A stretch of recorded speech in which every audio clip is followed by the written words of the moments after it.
जैसे एक युवा अपने देश के राहुल गांधी भी हैं, तो राहुल गांधी जैसा युवा जिसको ये नहीं मालूम है कि चीनी लीटर में तौला जाता है कि किलो में तौला जाता है, आलू से सोना बनता है कि सोना खदानों से प्राप्त किया जाता है, तो आप बताइए फिर ऐसा युवा क्या कर सकता है। और इस समय जो वो देश का नेतृत्व कर रहे हैं मोदी जी, करके आपको दिखाए हैं। किसी देश का प्रधानमंत्री किसी सफाई कर्मी का पैर नहीं पखारा होगा, पैर नहीं धोया होगा। किसी देश का प्रधानमंत्री 12-12 दिन आकर के किसी मंदिर के नाम पर, किसी एक भगवान के नाम पर, किसी सनातन धर्म के नाम पर 12-12 दिन का उपवास नहीं रखा होगा। अगर रखा किसी ने, सोचा किसी ने, तो वो भारतीय जनता पार्टी है। वो भारतीय जनता पार्टी जिसको अगुआ चुनी है वो नरेंद्र मोदी हैं, जो आज आपके प्रधानमंत्री के रूप में चमके हुए हैं। और आपने जो कहा कि युवा को मौका मिलना चाहिए, तो मैं एक शब्द कहना चाहूँगा कि युवा वर्ग के कंधे पे जग की आज़ादी पलती है, इतिहास उधर मुड़ जाता है जिस ओर जवानी चलती है, इसमें कोई दो राय नहीं है। लेकिन जिस युवा को कोई अनुभव ना हो, ऐसे युवा को, ऐसे शक्तिशाली पुरुष को, बिना अनुभवी व्यक्ति को यदि आप कोई कार्य सौंप दें तो वो अच्छा ना करके बुरा ही करेगा। आप लोगों के माध्यम से इस देश की जनता से एक निवेदन करना चाहता हूँ, जिसकी जरूरत है कि परदेश वही फिर आज यहाँ, परदेश वही फिर आज यहाँ, सबको मिलकर चलना होगा। नहीं जाति विवादों में, अब जातिवादों में, अब राष्ट्रवाद ही की धारा में ही बहना होगा, अब राष्ट्रवाद की धारा में ही बहना होगा। ये आप लोगों के माध्यम से इस भारतवर्ष के पूरी जनता से, इस छोटे कार्यकर्ता जितेंद्र कुमार त्रिपाठी का अपील है कि किसी बात में बहने की जरूरत नहीं है। अगर कोई बात है तो मात्र और मात्र राष्ट्रवाद है, देश है तभी हम हैं। अरे मंचों से चिल्ला चिल्ला करके कह रहे हैं लोग कि लोकतंत्र खतरे में है। इस बार अगर लोकतंत्र को बचाना है, देश को बचाना है, तो नरेंद्र मोदी को हटाना। देखिए, लोकतंत्र तो खतरे में नहीं है, लोकतंत्र पूरी तरह से सुरक्षित है और सुरक्षित हाथों में, लेकिन चोर तंत्र खतरे में पड़ गया है।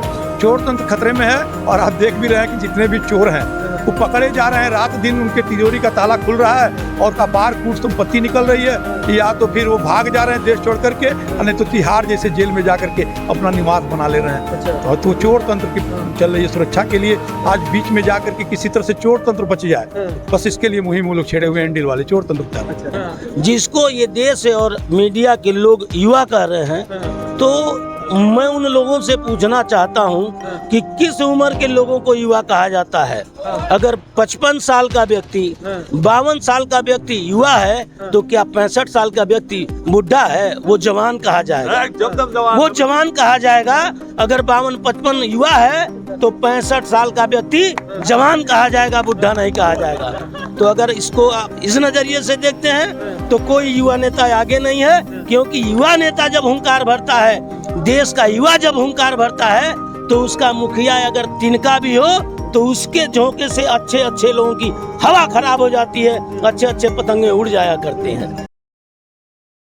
क्या नाम पड़ेगा चाचा? मनोज पांडे। चाचा, कैसे देखते हैं इस बार जो घमासान छिड़ा हुआ है? कहा जा रहा है ऐसा कि मोदी जी भी थोड़ा सा बुजुर्ग हो गए और राहुल गांधी युवा नेता, और युवा जो है भारत का भविष्य है और युवाओं का हाथ में भारत का भविष्य देना चाहिए। क्या लग रहा है इस बार नरेंद्र मोदी आएंगे या फिर से युवा गांधी, राहुल गांधी? नहीं आएंगे तो फिर मोदी ही आएंगे। और आपने जो कहा कि युवा को मौका मिलना चाहिए, तो मैं एक शब्द कहना चाहूँगा कि युवा वर्ग के कंधे पे जग की आज़ादी पलती है, इतिहास उधर मुड़ जाता है जिस ओर जवानी चलती है, इसमें कोई दो राय नहीं है। लेकिन जिस युवा को कोई अनुभव ना हो, ऐसे युवा को, ऐसे शक्तिशाली पुरुष को, बिना अनुभवी व्यक्ति को यदि आप कोई कार्य सौंप दें तो वो अच्छा ना करके बुरा ही करेगा। जैसे एक युवा अपने देश के राहुल गांधी भी हैं, तो राहुल गांधी जैसा युवा जिसको ये नहीं मालूम है कि चीनी लीटर में तौला जाता है कि किलो में तौला जाता है, आलू से सोना बनता है कि सोना खदानों से प्राप्त किया जाता है, तो आप बताइए फिर ऐसा युवा क्या कर सकता है। तो ऐसे युवाओं से बदले पढ़े लिखे युवा को, नौजवान को, एक कहावत है हमारे किसी कवि ने लिखा है कि जो भरा नहीं है भावों से, जिसमें बहती रसधार नहीं, वह हृदय नहीं, वो पत्थर है जिसमें स्वदेश का प्यार नहीं।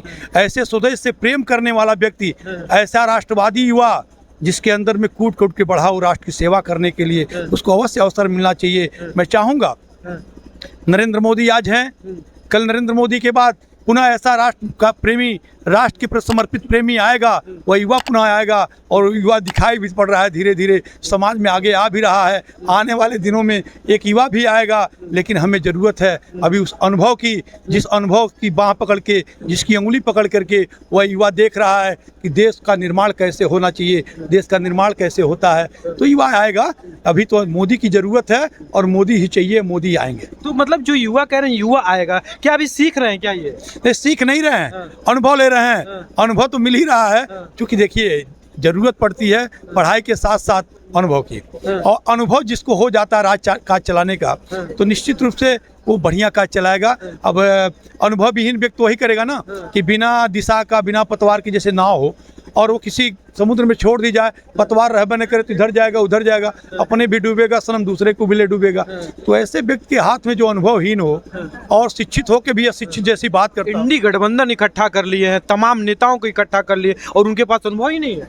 चोर चोर मौसेरे भाई, सारे चोर एक सिपाही को हराने के लिए पड़ गए हैं।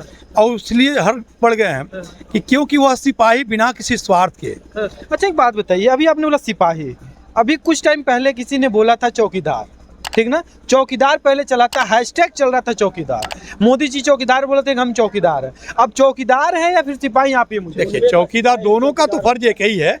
एक चौकीदार भी 24 घंटा देश की सेवा के लिए जगता है, देश की सुरक्षा के लिए जगता है। एक सिपाही का भी वही कर्तव्य है कि वो देश की सेवा सुरक्षा के लिए जगता है। तो सिपाही चौकीदार में कोई अंतर तो नहीं है, ये पोस्ट तो नहीं है, लेकिन शब्द दोनों में कोई ज्यादा अंतर नहीं है। ये व्यवसाय की दृष्टि से देखा जाए तो इस चौकीदार भी वही कार्य करता है, सिपाही भी वही कार्य करता है, अंतर तो है नहीं। बट ये है कि मोदी जी चौकीदार भी हैं, देश की सुरक्षा करने के लिए सिपाही भी हैं। और इतना ही नहीं, हम देश की मुखिया भी मानते हैं और वह मुखिया का 130 करोड़ की ये जनता परिवार भी है और हमारे इस 130 करोड़ जनता के परिवार के मुखिया भी हैं। अच्छा ठीक है, एक बात बताइए, विपक्ष कह रही है कि जिस तरह से मोदी जी तानाशाही करके जितने भी नेता हैं उनको जेल में डलवा रहे हैं, जीतने के बाद क्या ये रफ्तार तेज हो जाएगी या फिर वही रहेगी? भाई देखिए, मैं सबसे पहले तो कहना चाहूँगा कि ये विपक्ष जो बोल रहा है, तो मैं तो कहता हूँ आप लोग मीडिया के लोग हैं और तानाशाही की, मीडिया वाले नहीं, ये तानाशाही की एक परिभाषा होती है। तानाशाह कौन होता है? 1951 से लेकर के और 2024 तक की एक ग्राफ बना लीजिए आप, और उसमें देख लीजिए कि कांग्रेस की सरकार में क्या क्या हुआ और भारतीय जनता पार्टी के नरेंद्र मोदी की सरकार में क्या क्या हुआ। लोकतंत्र कब खतरे में पड़ा? भारतीय जनता पार्टी की सरकार में खतरे में पड़ा है कि कांग्रेस की सरकार में खतरे में पड़ा है? अरे मंचों से चिल्ला चिल्ला करके कह रहे हैं लोग कि लोकतंत्र खतरे में है। इस बार अगर लोकतंत्र को बचाना है, देश को बचाना है, तो नरेंद्र मोदी को हटाना। देखिए, लोकतंत्र तो खतरे में नहीं, लोकतंत्र पूरी तरह से सुरक्षित है और सुरक्षित हाथों में, लेकिन चोर तंत्र खतरे में पड़ गया है। चोर तंत्र खतरे में है और आप देख भी रहे हैं कि जितने भी चोर हैं वो पकड़े जा रहे हैं। रात दिन उनके तिजोरी का ताला खुल रहा है और अपार कूट संपत्ति निकल रही है, या तो फिर वो भाग जा रहे हैं देश छोड़ करके, नहीं तो तिहाड़ जैसे जेल में जा करके अपना निवास बना ले रहे हैं। अच्छा। तो चोर तंत्र की चल रही है सुरक्षा के लिए। आज बीच में जा करके किसी तरह से चोर तंत्र बच जाए, बस इसके लिए मुहिम वो लोग छेड़े हुए एंडिल वाले चोर तंत्र बचा। क्या नाम पड़ेगा चाचा? मेरा नाम जितेंद्र कुमार त्रिपाठी पड़ेगा। अच्छा चाचा, कैसे देखते हैं इस बार चुनाव 1 जून को होने वाली है, क्या लग रहा है इस बार डंका किसका बज रहा है? किसको लेकर के आने वाले हैं बोल्ड बजा ले के साथ? पहली बात तो मैं आप लोगों को धन्यवाद देना चाहता हूं कि आप आए। दूसरी बात, सरकारों को लेके कहना चाहता हूं कि जो डंका बजा है भारतीय जनता पार्टी का, जो भारतीय जनता पार्टी का डंका बजा है, जो इस देश का वर्तमान में मुखिया प्रधानमंत्री नरेंद्र कुमार मोदी जी हैं, उनके आगे कोई पार्टी वोटी है नहीं। अब कहीं किसी को जगह मिलने वाला नहीं है। जिसको ये देश और मीडिया के लोग युवा कह रहे हैं, तो मैं उन लोगों से पूछना चाहता हूं कि किस उम्र के लोगों को युवा कहा जाता है? अगर 55 साल का व्यक्ति, 52 साल का व्यक्ति युवा है, तो क्या 65 साल का व्यक्ति बुढ़ा है? वो जवान कहा जाएगा, वो जवान कहा जाएगा। अगर 52-55 युवा है तो 65 साल का व्यक्ति जवान कहा जाएगा, बुढ़ा नहीं कहा जाएगा। तो अगर इसको आप इस नजरिए से देखते हैं तो कोई युवा नेता आगे नहीं है, क्योंकि युवा नेता जब हुंकार भरता है, देश का युवा जब हुंकार भरता है, तो उसका मुखिया अगर तिनका भी हो तो उसके झोंके से अच्छे अच्छे लोगों की हवा खराब हो जाती है, अच्छे अच्छे पतंगे उड़ जाया करते हैं। अरे भैया कैसे कह रहे हैं चाचा, आपके अखिलेश भैया हैं युवा नेता दोनों लोग, अब सोच लीजिए दोनों लोग उत्तर प्रदेश में चल रहे हैं, अपनी अपनी डंका लेकर के चल रहे हैं। अखिलेश भैया कह रहे हैं कि इस बार हम एक भी सीट नहीं जीतने देंगे नरेंद्र मोदी जी को। जग और बाल्टी में अंतर होता है। जग और बाल्टी में अंतर होता है। जिसका नाम आपने लिया उसको वो राज्य के लायक हो सकते हैं, हो सकते हैं भी नहीं, वो राज्य के लायक हो सकते हैं। देश तो बहुत बड़ा है और देश का मुखिया इस समय जो बैठा है, और युवा कह के आप प्रदेश के नेता को नहीं जगा रहे हैं। युवा तो आप देश के लिए जब कह रहे हैं तो उंगली कहीं और दिखा रहे हैं, वो युवा हो नहीं सकता। और युवा जिसको दिखा रहे हैं अगर थोड़ा बहुत युवा वो है तो वो देश का नेतृत्व नहीं कर पाएगा, सवाल ही नहीं है कहीं। देश का नेतृत्व वही कर पाएगा जो कुशल राजनीतिज्ञ होगा, कुशल कूटनीतिज्ञ होगा, हर परिस्थितियों से गुजरा होगा, भूखा रह के सोया होगा, जमीन पे सोया होगा, वो इस देश का नेतृत्व कर पाएगा। और इस समय जो वो देश का नेतृत्व कर रहे हैं मोदी जी करके आपको दिखाए हैं। किसी देश का प्रधानमंत्री किसी सफाई कर्मी का पैर नहीं पखारा होगा, पैर नहीं धोया होगा। किसी देश का प्रधानमंत्री 12-12 दिन आकर के किसी मंदिर के नाम पर, किसी एक भगवान के नाम पर, किसी सनातन धर्म के नाम पर 12-12 दिन का उपवास नहीं रखा होगा। अगर रखा किसी ने, सोचा किसी ने, तो वो भारतीय जनता पार्टी है। वो भारतीय जनता पार्टी जिसको अगुआ चुनी है वो नरेंद्र मोदी हैं, जो आज आपके प्रधानमंत्री के रूप में चमके हुए हैं। अच्छा एक बात बताइए, आपने बोला है कि जो सफाई कर्मियों के पांव पखारने का और पांव पूजने का जो काम नरेंद्र मोदी जी ने जो किया है, वही राहुल गांधी और विपक्ष की पार्टी को लोग कह रहे हैं कि ये किसानों की नेता नहीं है, ये किसानों के साथ अत्याचार कर रही है, किसानों के हित की बात नहीं करती है, किसानों की सम्मान नहीं करती है। इसमें क्या कहेंगे आप? अंधों को हर दिन और रात अंधेरी होती है। अंधों के लिए दिन भी रात की तरह होती है, उजाले भी अंधेरों में तब्दील हुआ करते हैं। तो जिसको ये मालूम ही नहीं, दिखाई ही नहीं देता है, जिस सफाई कर्मी के नाम से लोग कतराते हैं, उसको तवज्जो देना क्या, उसको बहुत वैसे नज़र से देखते हैं। और इस देश का प्रधानमंत्री जब उसको इज्जत से बैठा के उसको सम्मान देने का काम किया, तो आज गांव में भी जाता है तो वो सम्मान की नज़र से देखा जाता है। वो साफ रखता है तो मैं साफ रखता हूँ। ऐसा विचार रखने वाला, ऐसा सोचने वाला अगर इस भारत देश में कोई प्रधानमंत्री हुआ तो वो पहला और प्रथम प्रधानमंत्री नरेंद्र कुमार मोदी है। दूसरा कोई प्रधानमंत्री अब तक नहीं हुआ। और इसीलिए मैं कहना चाहता हूँ आपको कि याद करें आप उस कालखंडों को, याद करें आप उस कालखंडों को जब जाति और धर्म के नाम पे हमको बांटा था।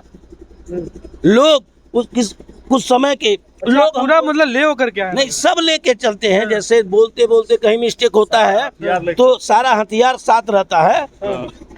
इसलिए हम कहते हैं कि याद करें वो कालखंडों को जब बंटे हुए थे हम जाति में, अब पराधीन यह देश हुआ था। पराधीन का मतलब गुलाम हो गए थे, इस देश की जनता गुलाम हो गई थी। उस चीज को याद करके वो घाव मिला था छाती में, पराधीन का घाव, गुलामी का घाव सारी जनता की छाती में मिला था। आज ये जनता जाग चुकी है, जान चुकी है, हर लुटेरे को, हर बहरूपिये को पहचान चुकी है। वो बहरूपिया ही होता है। किसी भी माइनॉरिटी के लोगों पे जब आफत आता है, विपत आता है, तो कोई पूछने वाला नहीं होता है। क्या मात्र एक समय होता है जब चुनाव आता है तब हम आपको पहचाने, तब हमको पहचाने कि तुम हमारे धर्म के हो, तुम हमारे कुल के हो, तुम हमारे भाई हो, तभी पहचानने की याद आती है? नहीं। जो समरसता की बात करता है, जो विकास की बात करता है, उसी वो किसी अनेक को अनेक में बांटने का काम नहीं करता है, अनेक को एक बनाने का काम करता है। जो बांटने का काम करता है, चाहे वो जात में बांटे, धर्म में बांटे, किसी भी चीज में बांटे, वो विकास नहीं करा सकता, विकास नहीं देख सकता है। आप अपने परिवार की ही बात ले लीजिए। अच्छा ठीक है, थोड़ा सा चाचा कुछ कह रहे थे, युवा पे कुछ कह रहे थे, आप कुछ के बता रहे थे, क्या कह रहे थे युवा? अच्छा ये बताइए, युवा हम जानते हैं, युवा मतलब ऊर्जा का स्रोत। युवा जिसमें ऊर्जा है, युवा वह है जिसमें कुछ करने की जज्बात है। युवा वह है, युवा वो है जो 24 घंटे चल सके बिना थके, बिना रुके। और ये सारे लक्षण आज हमारे प्रधानमंत्री के अंदर दिखाई पड़ रहे हैं। हमारे प्रधानमंत्री जब से प्रधानमंत्री हुए हैं तब से एक दिन भी छुट्टी नहीं लिए। हमारे प्रधानमंत्री जी केदारनाथ की गुफाओं में बैठ करके एक हफ्ते तक वो जो है प्राणायाम कर ले रहे हैं, हमारे प्रधानमंत्री जी योगा कर ले रहे हैं, हमारे प्रधानमंत्री जी समुद्र के अंदर जाके समुद्र के तल पे बैठ करके वहाँ से भी 1-8 घंटे बिता करके बाहर चले आ रहे हैं। इतनी ऊर्जा के स्रोत वाले व्यक्ति को हम बुजुर्ग कैसे कर सकते हैं? वो तो युवाओं से भी युवा हैं और उनको तो अभी बहुत दिन रहना चाहिए। मैं उस युवा की परिभाषा आज हम लोग भी फेल हैं उनके सामने कि 4 घंटे यदि चल देते हैं तो कमर पकड़ के बैठ जाते हैं। हमारे प्रधानमंत्री जी तो 24 घंटे में 18 घंटे तक चलते रहते हैं, वो भी मान लीजिए 6 घंटा सोते भी हैं। तो किसी का फ़ोन आ गया, देश पे कोई आपत्ति आ गई, तब भी वो नहीं सोते हैं, 24 में 24 घंटा जगे रहते हैं। फिर युवा की क्या पहचान होनी चाहिए? हम कैसे उनको बुजुर्ग कहेंगे? वो तो युवाओं से भी युवा है, इसलिए मोदी ही मुमकिन है और मोदी ही आएंगे। अच्छा ठीक, क्या कह रहे थे बताइए। मैं आप लोगों के माध्यम से इस देश की जनता से एक निवेदन करना चाहता हूँ, बताइए। जिसकी जरूरत है कि परदेश वही फिर आज यहाँ, परदेश वही फिर आज यहाँ, सबको मिलकर चलना होगा। नहीं जातिवादों में अब राष्ट्रवाद ही की धारा में ही बहना होगा, अब राष्ट्रवाद की धारा में ही बहना होगा। ये आप लोगों के माध्यम से इस भारतवर्ष के पूरी जनता से, इस छोटे कार्यकर्ता जितेंद्र कुमार त्रिपाठी का अपील है कि किसी बात में बहने की जरूरत नहीं है। अगर कोई बात है तो मात्र और मात्र राष्ट्रवाद है। देश है तभी हम हैं, अगर हम हैं तो हमसे देश नहीं है, देश से हम हैं। इसलिए देश की सुरक्षा और रक्षा करने के लिए पुनः ऐसे ही प्रधानमंत्री नरेंद्र मोदी जैसे ही प्रधानमंत्री की आवश्यकता है। और इस देश की जनता अगर पुनः उनको उस कुर्सी पे बैठाती है तो इसके लिए उस व्यक्ति के, उस पूरी देश की जनता को हम लोग अपने हृदय की गहराइयों से धन्यवाद और साधुवाद देते हैं।